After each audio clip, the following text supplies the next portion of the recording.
ତେଣୁ ମୁଁ ଆଶା କରିବି ଆମ ସମସ୍ତଙ୍କର ଭାବନା ଏମିତି ଦେବା ଦରକାର। ଆମେ ପରସ୍ପର ସହିତ ଭାତୃଭାବ ରଖିବା। ବର୍ତ୍ତମାନ ଉତ୍କଳ କେଶରୀ ଯୁବକ ସଂଘ ଯୋଉ ପିଲାମାନେ ତା ନାଁକୁ ପୁଣି ଥରେ ବ୍ୟାନର ଲେଖିଲ, ସେଦିନ ଜିତୁନ କହିଲା କାକା ବ୍ୟାନର ହେଇନାହିଁ, ବ୍ୟାନର ଏମିତି ଟିକେ ଲେଖା ହେଇଛି ମୋ ନାଁରେ, ଏଇଟା ଲେଖିବାନି, ଆଉ ଗୋଟେ ଲେଖ ଉତ୍କଳ କେଶରୀ ଯୁବକ ସଂଘ। ସାଙ୍ଗେ ସାଙ୍ଗେ ଜିତୁନ ମୋ କଥାକୁ ମାନିଥିଲା ଏବଂ ଏ ପିଲାମାନେ ସମସ୍ତେ ମାନିଥିଲେ। ଏଇଟା ହଉଛି ଆମ ଭଲ ପାଇବା। ଜଣେ ବଡ କଣ କହିଲା ତାକୁ ସାନମାନେ ତାକୁ ଗ୍ରହଣ କରିବା।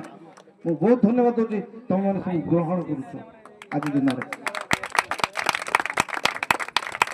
ଖାଲି ଏତିକି ନୁହେଁ, ଉତ୍କଳ କେଶରୀ ଯୁବକ ସଂଘ ଯୋଉ କଥା କରିଛ, ଏଠୁ କ୍ରିକେଟ ପାଇଁ ପିଲା ତିଆରି କରିବା ସଙ୍ଗେ ସଙ୍ଗେ ଅନ୍ୟାନ୍ୟ କଥା ସବୁ ଅଛି। ସ୍କୁଲ, କଲେଜ, କ୍ଲବ, ଆମର ବ୍ଲଡ କ୍ୟାମ୍ପ, ମେଗା ଶିବିର ହବ, ଆମର ସ୍ୱାସ୍ଥ୍ୟ ସେବା ଶିବିର ହବ। ଇଏ କଥା ପାଇଁ ଆମେ ଏଉଠୁ ମୁଁ ବି ଆଜି କଥା ଦଉଛି, ଯଦି ପିଲାମାନେ ଜାଣିଛନ୍ତି ମୋ ବାବଦରେ ମତେ ଯେତିକି ସାହାଯ୍ୟ ମାଗନ୍ତି ମୁଁ କରେ।